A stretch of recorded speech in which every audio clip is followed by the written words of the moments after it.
Hello guys, welcome back to our channel. Sorry for small part अगली बार guys कोशिश करूँगा कि 2 दिन अपलोड कर दूँ, वो भी लॉन्ग चैप्टर। आज इतने से ही काम चला लीजिए। So let's start the story guys. थप्पड़ों की बरसात, लाल हिट फॉर कॉकरोच। अब आगे अंडस को पूरे हाल में सन्नाटा छा गया। सोनाली का चेहरा एक तरफ झुका हुआ था, वही अनामिका ठीक उसके सामने अपनी पैंट की पॉकेट में हाथ डाले आराम से खड़ी थी। सोनाली को तो कुछ पल समझ ही नहीं आया कि अभी अभी उसके साथ हुआ क्या। उसने अपने गाल में तेज दर्द हुआ। उसने धीरे से मुड़कर सामने की तरफ खड़ी उस लड़की को देखा, जिसने बिना कुछ सोचे अभी अभी उसे थप्पड़ मारा था। सोनाली गुस्से से बौखला गई। उसने गुस्से से दांत पिसते हुए अनामिका की तरफ घूरते हुए धीमी आवाज में कहा, हाउ डरे यू। हाँ, फिर एकदम से चीखते हुए कहा, how dare you to slap me you by TC. अभी वो अपनी बात पूरी करती कि तभी चटाक, सोनाली चीखते हुए सीधे पीछे जमीन पर गिर गई। अनामिका ने उसके बोलने के पहले ही उसे एक और थप्पड़ जड़ दिया। इस बार का थप्पड़ पहले से भी ज्यादा जोरदार था। सोनाली के कान सुनना पड़ गए, दिमाग जैसे ब्लैंक हो गया। वहीं पीछे खड़ी कियारा ने एकदम से अपना एक हाथ अपने गाल पर रख लिया, जैसी वो थापंग उसे ही लगा हो। कहाँ उसने सोचा था कि सोनाली अनामिका को सबक सिखाएंगी, कहाँ वो खुद ही मार खा रही है। वहीं पीछे खड़ी सिया की तो आंखें फटी की फटी रह गई। उसने एक बार अपना चश्मा उतारा, फिर उसे साफ किया और दोबारा पहना, कहीं उसने कुछ गलत तो नहीं देख लिया। वो बस आंखें फाड़े अनामिका कभी को एक बार देखती तो काभी नीचे पड़ी सोनाली को। वही कमीनी ने जब अपनी बेटी की ऐसे हालत देखी तो वो दौड़कर सीधा सोनाली के पास पहुंचकर गुस्से से अनामिका को देखकर बोली, तुम्हारी हिम्मत कैसे हुई अंडस को, सोनाली को मारने की। अंडस को? क्या तुम पागल हो गई हो? उसने तो तुम्हें कुछ कहा भी नहीं, फिर क्यों मार रही हो तुम उसे? अंडस को वो गुस्से से अनामिक को घूरने लगी। वही अनामिका ने आराम से अपने कंधे उचकाते हुए कहा, मैंने क्या किया? यही तो इतना चिल्ला चिल्ला कर पूछ रही थी कि इसको थप्पड़ कैसे मारा। मैंने वही बताया, इसमें इतना गुस्सा होने वाली क्या बात है? वही उसकी बात सुन सभी मुंह खोले हैरानी से उसे देखने लगे। इसके कहने का क्या मतलब हुआ कि वो बस उसे समझा रही थी कि थप्पड़ कैसे लगता है? क्या यहाँ कोई मजाक चल रहा है? सोनाली गुस्से, दर्द, आंसू, बेइज्जती और शर्म से भर गई। वो गुस्से से कांपते हुए अपनी लाल आंखों से अनामिका की तरफ मुड़ी। उसके गाल पर अनामिका के 5 उंगलियों के दाग साफ छपे दिख रहे थे, जिससे पता चल रहा था कि थप्पड़ कितना जोरदार था। लेकिन अनामिका अंडस को उसके एक्सप्रेशन ऐसे थे जैसे उसके हिसाब से तो उसने बस उसके गालों को सिर्फ छुआ था। सोनाली झटके से खड़ी हुई और गुस्से से चिल्लाए, तुमने मुझे थप्पड़ मारा? तुम होती कौन हो मेरे ही घर में मुझे थप्पड़ मरने वाली? वही मेरा घर? सुनकर अनामिका ने उसे ऊपर से नीचे तक अजीब नजरों से देखा। फिर उसने अपनी सर हल्का टेढ़ा किया और वैसे ही उसे देखते हुए थोड़े सरकास्टिकली कहा, अब कीड़े मकोड़े भी हर जगह जाते हैं, इसका मतलब ये थोड़ी है अंडस को कि हर जगह जहां वो जाए वो उसके बाप की जागीर हो गई। और तुम तो उन कीड़े मकोड़े से भी बदतर हो, जो दूसरे के घर को अपने बाप की जागीर समझकर भनभाना रही हो। उसकी बात सुन कुछ दूर मौजूद नौकरों को हंसी आ गई। सिया के चेहरे पर भी पहली बार एक सच्ची मुस्कुराहट आ गई। उसकी बहन सच में एकदम कमाल है, बेमिसाल है। वही अपनी तुलना कीड़े मकोड़े से करता सुन सोनाली का खून खौल गया और वो गुस्से से अनामिका की तरफ दौड़ते हुए उसे मरने आए अंडस को। लेकिन ये क्या अंडस को? तभी अनामिका आराम से अपनी जगह से हट गई, जिसके कारण सोनाली अपना बैलेंस खोकर सीधा मुंह के बल हाथ पैर फैलाए सीधा जमीन पर सीधा सिया के पैरों के पास गिर गई और एक बार फिर उसकी चीख निकल गई। ये सिचुएशन सच में उसके लिए उसकी जिंदगी की सबसे शर्मनाक पल था।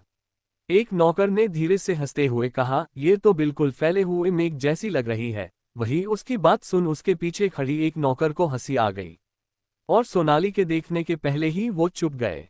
वही सोनाली को इस बार उसकी नाक पर जोर से चोट लगी। वो जोर जोर से रोने लगी, बहुत दर्द हो रहा था उसे। सोनाली से धीरे से रोते हुए अपना सिर उठाया और उसका चेहरा देख वही इस बार सिया का भी हंसी छूट गई। उसने बहुत मुश्किल से खुद को कंट्रोल करके रखा था, लेकिन गिरने से सोनाली की आई नाक पकौड़े की तरह फूल गई थी। अनामिका ने अफसोस से अपना सर हिलाते हुए कहा, लगता है इसकी अकल सच में घुटनों में है या उससे भी नीचे। ओह, मैं तो भूल ही गई, ये तो कीड़े मकोड़े की प्रजाति से है, इसलिए थप्पड़ लगने के बाद भी इधर से उधर फरफराने की आदत कैसे जाएंगी? दी, थोड़ा पीछे हट जाओ, कहीं ये लाल कॉकरोच तुम्हें कट न ले। अनामिका ने सोनाली का मजाक उड़ते हुए सिया से कहा, क्योंकि सोनाली का चेहरा बिल्कुल लाल हो गया था और रोने के कारण उसकी आंखों का काजल फैल गया था, जिससे वो बिल्कुल चुड़ैल लग रही थी। राधिका जी ने गुस्से से कहा, ये क्या हरकत है, तुमसे बड़ी है वो और तुमने उसे थप्पड़ मारा, क्या तुम इतनी बदतमीज हो गई हो? अरे शांति से एक दिन गुजरने क्यों नहीं गुजरने देती तुम हमें? वो तो ये बड़ी बली कॉकरोच है। हम, अरे रामू काका जरा किचन से लाल हिट लेकर आना तो। यहाँ एक बड़ी कॉकरोच घर में घुस गई है और यहाँ जमीन पर फैली हुई है। अनामिका ने राधिका जी की बातों को इग्नोर करते हुए कहा। अनामिका ने सामने खड़े एक बूढ़े आदमी यानी रामू काका को आवाज दी। वही उसकी डिमांड सुन रामू काका के साथ सभी नौकर मुंह छुपाकर हंसने लगे। और क्या कहा आपने? शांति चाहिए आपको? अनामिका ने राधिका जी की तरफ मरते हुए कहा। मुझे बहुत दुख के साथ कहना पड़ रहा है कि अंडस को अफसोस, शांति तो अब आपके नसीब में ही नहीं है अंडस को। राधिका जी उसकी बात सुन स्पीचलेस हो गई और बस गुस्से से उसे घूरते हुए सोनाली के पास गई। सोनाली जो अब जामन पर अपनी नाक पकड़े रोए जा रही थी, अपने लिए कॉकरोच और लालहित स्प्रे करने की बात सुन अविश्वास से अनामिका की तरफ देखने लगी। इस घटिया लड़की का क्या मतलब है कि वो एक कीड़ा है जो भभनाता है और कीड़े में भी कॉकरोच? और क्या कहा इसने अभी कि वो उस पर लालहित स्प्रे करेगी? वो इंसान है, कोई जानवर नहीं। ये सब सोचकर और सुनकर सोनाली का गुस्सा सातवें आसमां पर चढ़ गया। वही राधिका जी और कमीनी बस गुस्से से अनामिका को घूरे जा रही थी। तभी एक बार फिर सोनाली गुस्से से कांपते हुए खड़ी हुए और चीखते हुए कहा, तुम घटिया लड़की, तुम्हें छोड़ूंगी नहीं मैं। वो आगे बढ़ी कि तभी उसने अपने बगल में खड़ी सिया को देखा जो अपने मुंह पर हाथ रखे हंसी जा रही थी। सोनाली को और गुस्सा आया, उसने दांत पिसते हुए कहा, बहुत हंसी आ रही है न तुझे? रुक अंडस को। सिया एकदम से डर गई। सोनाली एकदम से सिया को मारने के लिए अपना हाथ उठाया ही था कि तभी अंडस को किसी ने कसकर उसका हाथ पाकर लिए। वो कुछ समझ पाती कि तभी चटाक, तुम अंडस को। चटाक चटाक, अंडस को लगातार एक के बाद एक थप्पड़ सोनाली के चेहरे पर पड़े। हर थप्पड़ पहले से दुगना ताकत से मारा गया था। अनामिका जो अब तक भी मजाक कर रही थी, लेकिन जैसे ही सोनाली ने सिया को तकलीफ पहुंचने की कोशिश की, उसकी आंखें सख्त हो गई। वो अब लगातार सोनाली पर थापड़ों की बरसात कर रही थी। ये सब इतना जल्दी हुआ कि किसी को भी समझने का कुछ मौका ही नहीं मिल।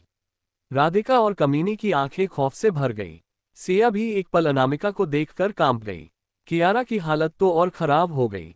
वही सोनाली, उसको तो जैसे उसके सारी जिंदगी के पापों का फल एक साथ मिल रहा हो ऐसा महसूस हो रहा था। वो लगातार रोए जा रही थी। उसका पूरा गाल सुन्न पर गया था और अनामिका का थप्पड़ इतना जोर का था कि उसके सामने के 2 दांत टूट गए थे। उससे अनामिका के रूप में मौत नजर आ रही थी। वो रोते हुए अनामिका से उसे छोड़ने की भीख मांगने लगी। वही कमीनी का भी रो रो कर बुरा हाल था, वो लगातार अनामिका को छोड़ने बोल रही थी।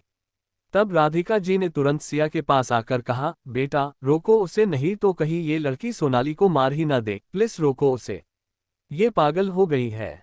सिया एकदम से होश में आए और डरते हुए ही सही लेकिन हिम्मत करके अनामिका के कंधे पर अपना हाथ रखते हुए कहा, अनु रुक जाओ अब बस कर। अनामिका के हाथ एकदम से रुक गए। उसने अपनी लाल आंखों से गुस्से से सोनाली को देखा जो आधी बेहोशी के हालत में थी।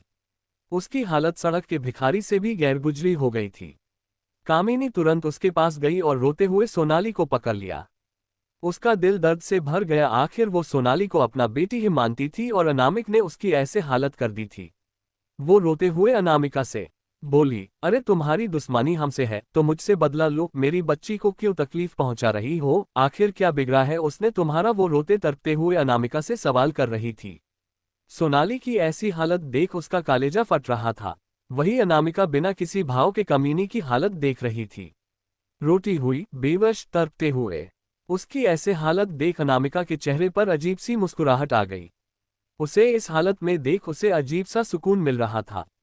वो धीमे कदमों से चलते हुए सीधा कमीनी के करीब आई। उसे अपने इतने करीब देखकर कमीनी की जान हलक में अटक गई। उसे न बोलते बन रहा था न रोते। तभी अनामिका एकदम से झुकी और कामिनी के कान में कुछ कहा और पीछे हट गई। वही उसकी बात सुन कामिनी का चेहरा पीला पड़ गया, उसके चेहरे का रंग उड़ गया। वही अनामिका के चेहरे पर देखते ही देखते एक तिरछी मुस्कुराहट फैल गई। आखिर ऐसा भी क्या कहा अनामिका ने कमीनी को? वार्निंग, अब आगे अंडस को। कामिनी की आंखें अनामिका की बात सुनकर बड़ी हो गई। उसके माथे पर ठंडे पसीने की बूंद छलकने लगी। होठ कांपने लगे, जैसे कोई डर अंदर ही अंदर उसे जकड़ रहा हो। तभी उसे सोनाली के कराहने की आवाज आए, जिससे वो एकदम से अपने होश में आए और तुरंत सोनाली के तरफ देखा। कामिनी के चेहरे पर अजीब से भाव आ गए। समझ पाना मुश्किल था कि ये उसके मन के क्या चल रहा है। प्लीज हेल्प मी, सोनाली से बोला भी नहीं जा रहा था। कामिनी अभी कुछ बोलती किए तभी हॉल में एक घबराए आवाज आई। सोनाली, ये क्या हुआ तुम्हें? अंडस को सबने मुड़कर देखा तो दरवाजे पर रंजीत राठौर खड़ा था, जो बिजनेस के सिलसिले से बाहर गया हुए थे और आज ही लौटे थे। उसे घर की कोई खबर नहीं थी अभी तक। वही सोनाली ने जैसे ही रंजीत की आवाज सुनी तो वो एकदम से खुश हो गई, जैसे डूबते को तिनके का सहारा मिल गया हो। अब वो और जोर जोर से रोने लगी। वही उसको ऐसे कामिनी की गोद में जामिन पर पड़ा देख एक पल के लिए रंजीत का दिल तड़प उठा।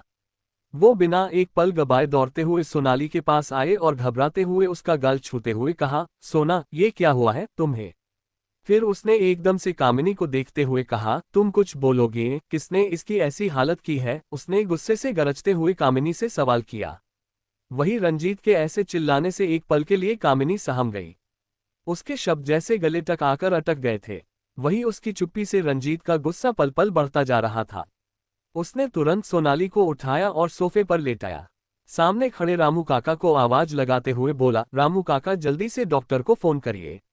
वही सिया, जो अब तक निश्चिंत थी, वो डर के मारे कांप रही थी। कहने को तो रंजीत उसका बाप था, सगा बाप, लेकिन सबसे ज्यादा डर सिया को उसे ही लगता था, और डर के साथ सिया के दिल में दर्द भी हो रहा था।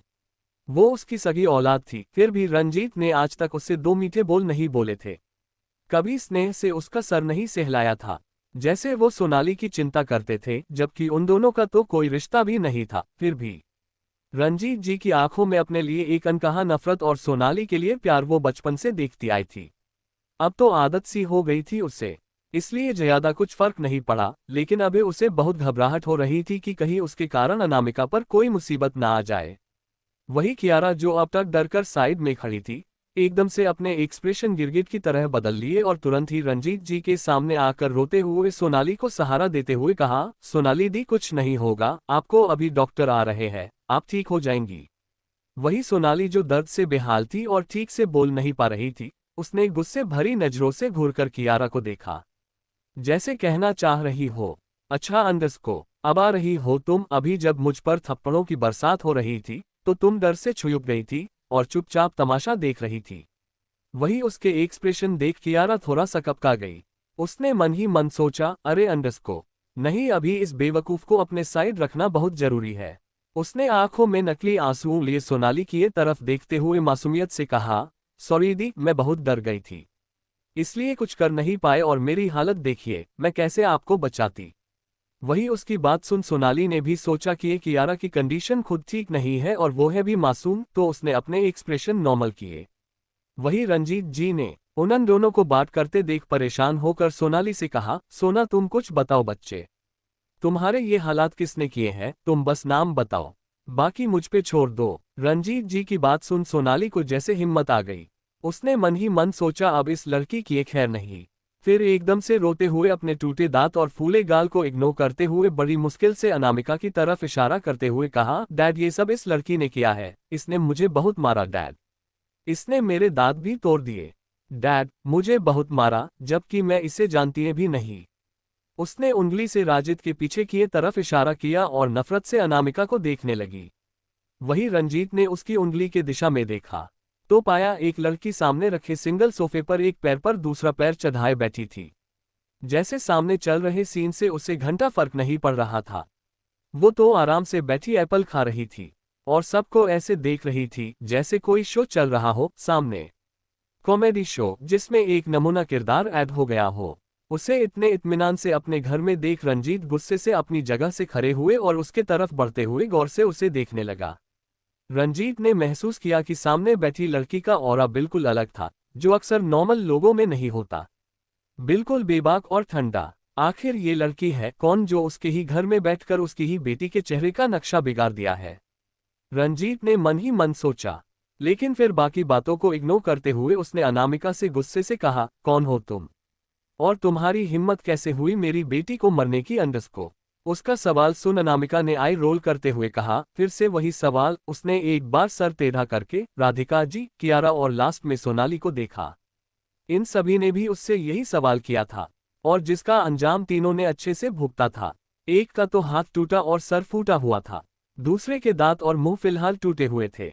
अब फिर से वही सवाल उससे पूछा जा रहा था, हिम्मत कैसे हुई बाली? वही अनामिका के ऐसे घूरने से तीनों के रोंगटे खड़े हो गए। कहीं ना कहीं उसकी नजरों से तीनों समझ गए थे कि वो क्या सोच रही होगी अंडस को।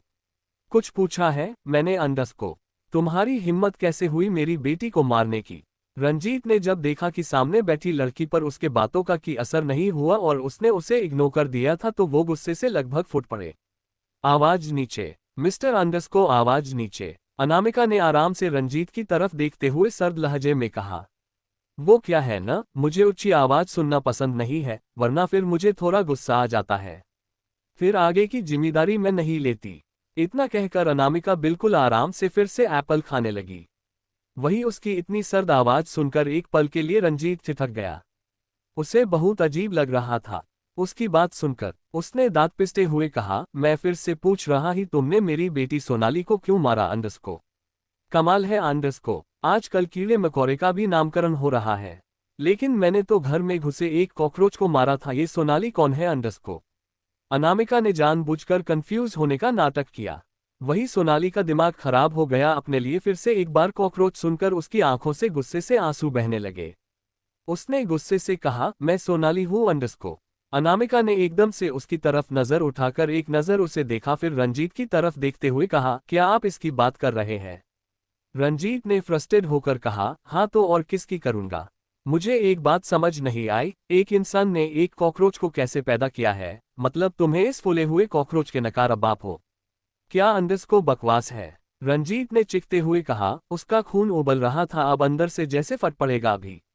ये लड़की क्या बकवास कर रही है? कॉकरोच का बाप अंडस को क्या मतलब है इसका? वो यहाँ क्या सवाल कर रहा था, वो क्या जवाब दे रही थी? अब उनका सब्र खत्म हो गया था। उन्होंने तुरंत चिल्लाते से गार्ड्स को बुलाया, जिसे तुरंत ही उनके सामने करीब 10-12 गार्ड्स उसके सामने खड़े हो गए। रंजीत ने गुस्से से उन्हें ऑर्डर देते हुए अनामिका की तरफ इशारा करते हुए गुस्से से कहा, इस लड़की को अभी के अभी घर से बाहर निकलो और कड़ी से कड़ी सजा दो, अभी इसी वक्त। लेकिन ये क्या अंडस को? कोई भी गार्ड्स अपनी जगह से नहीं हिला, और तो और सभी से अपने सर झुका लिए थे। वही सभी गार्ड्स को ऐसे खड़ा देखा रंजीत को अजीब लगा और गुस्सा भी आया। उन्होंने गुस्से से कहा, क्या तुम सब कामचोर और बहरे हो गए हो? सुनाई नहीं देता है क्या? जाओ और पकड़ो उसे। लेकिन कोई अपनी जगह से हिला तक नहीं। सोनाली और रंजीत दानों चौंक गए। ये सभी इस लड़की को कुछ कर क्यों नहीं रहे हैं अंडस को? तभी गार्ड्स का हेड सामने आया और रेस्पेक्टफुली कहा, सर वो हमारी छोटी प्रिंसेस है, हम उन्हें कैसे डिसरिस्पेक्ट कर सकते हैं? वही छोटी प्रिंसेस सुनकर कियारा के तन बदन में आग लग गई। ये टाइटल उसका था, लेकिन अनामिका के आने के बाद उसका सब कुछ उससे छीनते जा रहा था।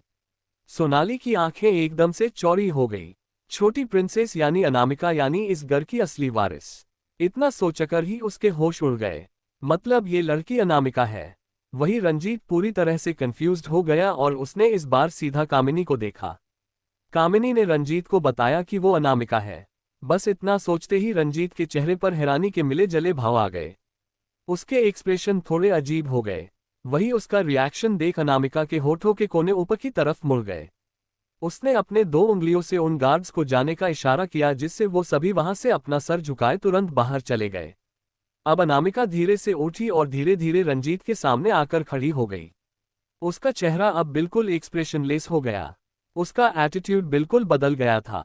उसकी पत्थर जैसी सख्त आंखें सीधे रंजीत के आंखों में झांक रही थी, जैसे उनके पूरे वजूद को अपनी आंखों से तौल रही हो। उसने धीमे लेकिन ठंडी आवाज में कहा, मैंने ही मारा है तुम्हारी सो कॉल्ड कॉकरोच बेटी को, और अगर उसने या घर में किसी ने भी सियादी को चोट पहुंचाने की कोशिश की तो वो अपना अंजाम भुगतने के लिए पहले अपने आप को तैयार कर ले। अनामिका ने सीधा अपनी तीखी नजरें सभी की तरफ करते हुए कहा, क्योंकि वो किसी के बाप की जागीर नहीं है, याद रहे अंडस को। और मुझे अपनी बात रिपीट करना पसंद नहीं। वो बस बोल नहीं रही थी, ऐसा लग रहा था जैसे सीधा वार्निंग दे रही हो। अनामिका ने एकदम से रंजीत की आंखों में देखते हुए कहा, अभी तो बस चेहरा बिगड़ा है तुम्हारी कीड़े का। फिर थोड़ा झुकते हुए कहा, आगे कब क्या हो जाए किसे पता। अपनी बात कहकर उसके चेहरे पर एक तेज मुस्कुराहट आ गई। रंजीत चाहकर भी कुछ बोल नहीं पाया, जैसे उसके मुंह पर ताला लग गया हो। अनामिका ने आराम से अपनी पैंट की पॉकेट में हाथ डाला और सीटी बजाते हुए बाहर की तरफ चल दी। वही वो सिटी की धुन इतनी क्रीपी थी कि एक पल के लिए वहां मौजूद सभी लोग सहम गए और बाहर खड़े गार्ड्स ने भी डरकर अपना सर नीचे झुका लिया। तुम एक बाप के नाम पर कलंक हो, कुछ बीती यादें। अब आगे। रात का वक्त। दिन में हुए ड्रामे के बाद घर का माहौल टेंशन भरा हो गया था। राघव और राजेंद्र भी घर लौट आए थे और उन्हें भी घर में हुए चीजें और अनामिका ने जो सोनाली के साथ किया, वो सब बातें पता चल चुकी थी। राघव इस बात से बहुत गुस्से में था। पहले कियारा फिर सोनाली, उसे समझ नहीं आ रहा था कि आखिर अनामिका चाहती है क्या है अंडस को। वहीं दूसरी तरफ स्टडी रूम में माहौल कुछ अलग ही था। सामने के चेयर पर विशंभर राठौर वही अपने पुराने वाले रोब के साथ बैठे थे और उनके ठीक सामने राजेंद्र राठौर बैठा था। दोनों बाप बेटे फिलहाल एक दूसरे के आंखों में देख रहे थे। विशंभर जी ने उस चुप्पी को तोड़ते हुए कहा, आखिर ऐसे क्या बात करनी है तुम्हें मुझसे, जो तुमने मुझे इस समय यहाँ बुलाया। वो अपनी बात कहकर राजेंद्र को अपनी पैनी नजरों से देखने लगे, जैसे उसके अंदर झांकने की कोशिश कर रहे हो। वही राजेंद्र ने एक गहरी सांस ली और फिर बिना अपनी बात घुमाए सीधे उनकी तरफ देखते हुए कहा, मुझे अनामिका के बारे में बात करनी है आपसे डैड। वही अपनी प्यारी पोती का नाम उसके मुंह से सुनकर विशंभर जी के भौहें आपस सिकुड़ गई और चेहरा कठोर और भाव गंभीर हो गए। उन्होंने थोड़े उखड़े हुए आवाज में कहा, तुम्हें मेरी पोती के बारे में क्या बात करनी है, या यूं कहे कि कहीं तुम उस बेगैरत लड़की के बारे में कोई सिफारिश लेकर तो नहीं आए हो। अगर ऐसे है तो जैसे आए हो वैसे ही चले जाओ, मुझे अपनी पोती के खिलाफ एक शब्द नहीं सुनना है, समझे। कहकर उन्होंने गुस्से से अपना मुंह मोड़ लिया। तभी राजेंद्र जी ने जल्दी से उन्हें शांत करते हुए कहा, डैड मैं कियारा के बारे में बात नहीं करने आया हूं। और आप ऐसे क्यों बोल रहे हैं, वो भी तो आपकी पोती। एक और लफ्ज मत निकालना अपने मुंह से राजेंद्र राठौर। विशंभर जी ने गुस्से से गरजते हुए कहा, वो बेगैरत मनहूस लड़की मेरी कोई नहीं है। तुम्हें अगर उसे सर पर चढ़ाना है तो शौक से चढ़ाओ, जो तुम कर ही रहे हो, लेकिन मेरा या मेरी पत्नी का अंडस को उससे कोई रिश्ता जोड़ने की गलती मत करना। विशंभर जी ने गुस्से में दांत पिसते हुए कहा। वो एक लफ्ज भी कियारा के बारे में नहीं सुनना चाहते थे।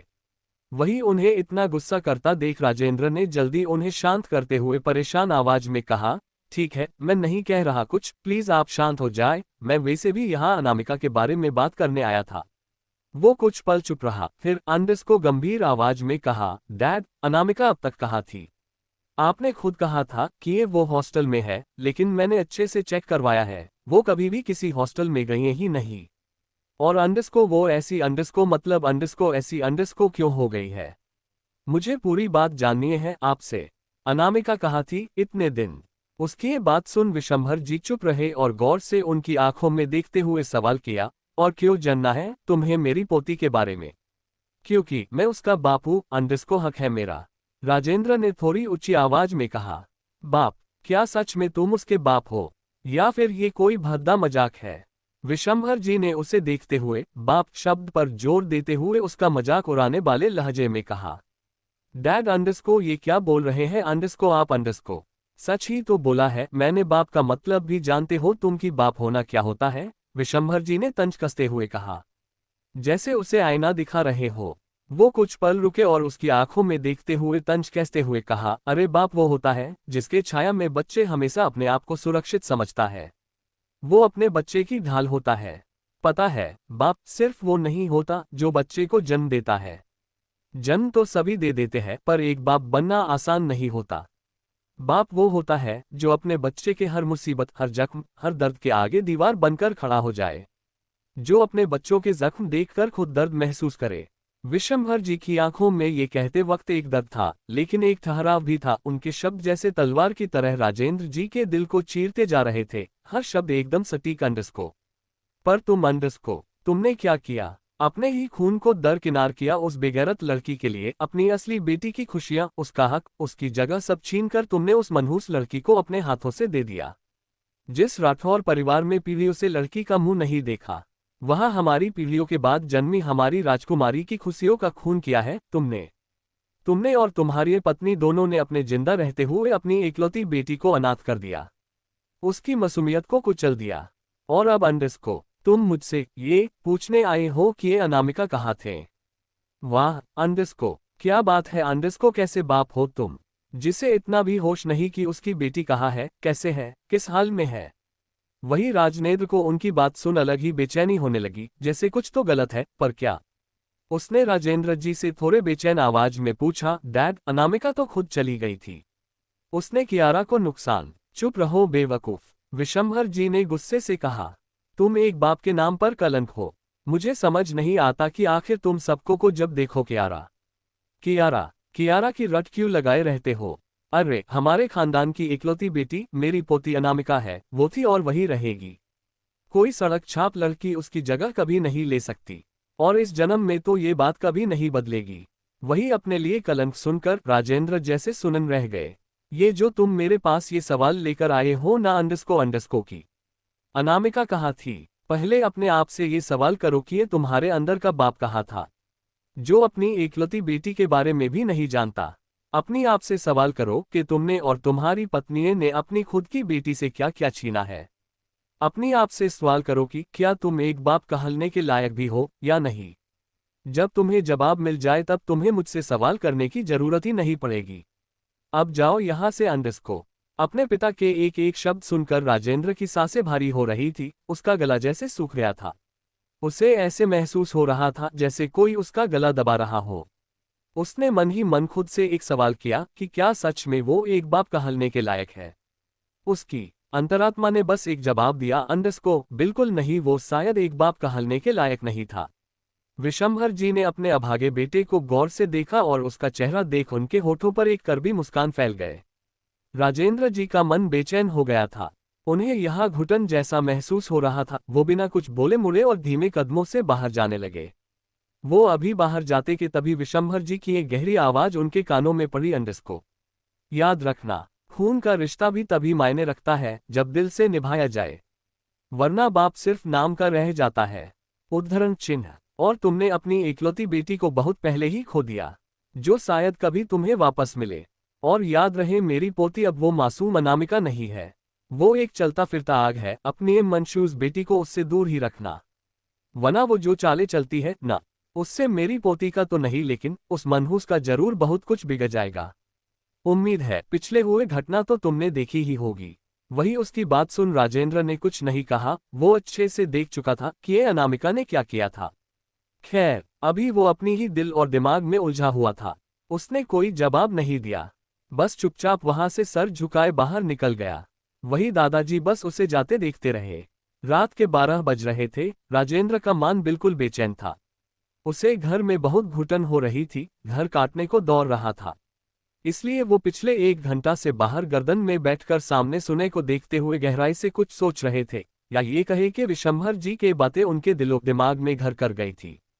उसकी आंखें में एक गहरी खामोशी थी, एक अनकहा सा दर्द, एक उलझन, कुछ भूली बिसरी धुंधली यादें। अंडस्को और भी बहुत कुछ था। उन्होंने अपनी आंखें बंद की। अंडस्को तो उनके आंखों के सामने एक छोटी सी बच्ची का चेहरा आ गया। बिल्कुल नन्ही सी बच्ची उनके गोद में थी, जिसे अभी अभी डॉक्टर ने उसे गोद में दिया था। राजेंद्र जी के हाथ कांप रहे थे, लेकिन जैसे ही वो नन्ही सी जान उनकी गोद में आए, तो जैसे उनकी सारी घबराहट, सारी चिंता, सारी थकान अंडस्को जैसे हवा हो गई। राजेंद्र जी गौर से उस बच्ची को नम आंखों से देख रहे थे, जैसे वो कोई कीमती खजाना हो, जो वो थी भी उनकी एकलौती बेटी अंडस्को। तभी उस नन्ही सी जान से हल्के से अपनी आंखें खोली। उसकी गहरी नीली आंखें जो सीधे राजेंद्र जी के आंखों से टकराए। एक पल को ऐसा लगा जैसे उनकी सांसें थम गई हो। तभी उन्होंने ने ध्यान दिया कि वो नन्ही सी जान भी उनकी तरफ एकटक देखते हुए हल्का सा मुस्कुरा रही है, जैसे उस बच्ची को पता हो कि वो किसके गोद में थी। और उसने हल्के से राजेंद्र की ही उंगलियों को अपनी छोटी उंगलियों से जकड़ लिया। राजेंद्र जी ने चौंक कर एक बार अपनी उंगलियों को देखा। उनके दिल में एक अलग ही सुकून, एक अलग ही गर्माहट से भर गई। अपनी गोद में समाये उस नन्ही सी गुड़िया की मासूम हरकत से वो खुद को मुस्कुराने से रोक नहीं पाए। उन्होंने हल्के से उसके सर को प्यार से चूमते हुए धीमी आवाज में कहा, मेरी नन्ही सी जान, मैं हमेशा तुम्हें सबसे ज्यादा प्यार करूंगी मेरी प्रिंसेस। उनकी बात सुन जैसे उस बच्ची को भी समझ आ गई हो और वो खिलखिलाने लगी। अंडस्को। इसी के साथ राजेंद्र जी ने झट से अपनी आंखें खोली। उनकी आंखें हल्की लाल हो गई। सांसें तेज चलने लगी, दिल भारी सा हो गया, जैसे सीने पर किसी ने पत्थर रख दिया हो, और आंखें में हजारों जज्बात उमड़ आए। एक अजीब सा दर्द जो उनकी रगों में ही दौड़ गया। उनके जहन में विशंभर जी के कहे गए शब्द बार बार गूंज रहे थे, एंडस को तुम एक बाप के नाम पर कलंक हो, कलंक। राजेंद्र जी ने कसकर अपनी आंखें बंद कर ली। तभी उनका ध्यान दूर से आ रही एक कार के तरफ गया, जो मेन गेट से अंदर आ रही थी। राजेंद्र जी ने गौर से देखा तो वो अच्छे से पहचान गए कि ये कार अनामिका की है। वही अनामिका कार से बाहर निकली। वहां मौजूद गार्ड्स ने रिस्पेक्टफुली अपना सर झुका लिया। अनामिका बिना किसी की तरफ ध्यान दिए सीधे अंदर की तरफ आने लगी। उसी समय उसका फोन रिंग हुआ। उसने रुककर कॉल देखा तो डैड नाम फ्लैश हो रहा था। उसके होठों पर हल्की से मुस्कुराहट आ गई। उसने तुरंत कॉल पिक किया और कहा, आप अभी तक सोए नहीं है? उधर से अशोक जी थोड़ा सकपका गए, क्योंकि उनकी बेटी ने उन्हें साफ अल्टीमेटम दिया था कि वो सवेरे सो जाया करेंगे। ये उनके आराम करने का वक्त था, लेकिन अशोक जी को तो अपनी बेटी से बात करना था। उन्होंने तुरंत बात पलटते हुए कहा, तुम भी तो अभी तक जागी हुए हो प्रिंसेस। क्या आराम सिर्फ मेरे लिए है, तुम्हारे लिए नहीं? अभी तो तुम्हारे घूमने फिरने और मस्ती करने के दिन है, लेकिन तुम रात रात भर काम में डूबी रहती हो। उनकी बात सुन अनामिका हल्का सा मुस्कुराते हुए कहा, मैं बिल्कुल ठीक हूँ डैड, और बिल्कुल फिट भी। तुम्हारे कहने का क्या मतलब है प्रिंसेस अंडस को? क्या मैं बूढ़ा हो गया हूँ? अशोक जी एकदम से ओफेंड हो गए। वो बड़े हेल्थ कॉन्शियस थे। अशोक जी ने तुरंत कहा, मेरे पीछे अभी भी लड़कियों की लाइन लगी रहती है, मैं इतना फिट हूँ। उन्होंने गर्व से कहा, जैसे ये कोई बहुत बड़ी गर्व की बात हो। अनामिका ने अपनी जगह रुककर हल्के से अपनी एक आईब्रो रेस किए और अशोक जी से कहा, क्या आप चाहते हैं डैड कि मैं ये बात माँ को बता दूं? अशोक जी एकदम से हड़बड़ा गए और जबरदस्ती मुस्कुराते हुए कहा, अरे नहीं नहीं अंडस को प्रिंसेस, मैं मजाक कर रहा था। तुम भी बड़ी मजाकियों होते जा रही हो, बिल्कुल मेरी तरफ। Naughty girl. अनामिका ने हल्के से अपना सर हिला दिया। अभी वो आगे बढ़ती कि तभी अंडस को ठीक उसके सामने राजेंद्र जी आकर खड़े हो गए। That's it for today guys, मिलते हैं नेक्स्ट चैप्टर में। आज के लिए इतना हाई दोस्तों, मिलते हैं नेक्स्ट चैप्टर में। Thanks for watching, like and review जरूर दीजिएगा। Bye, take care.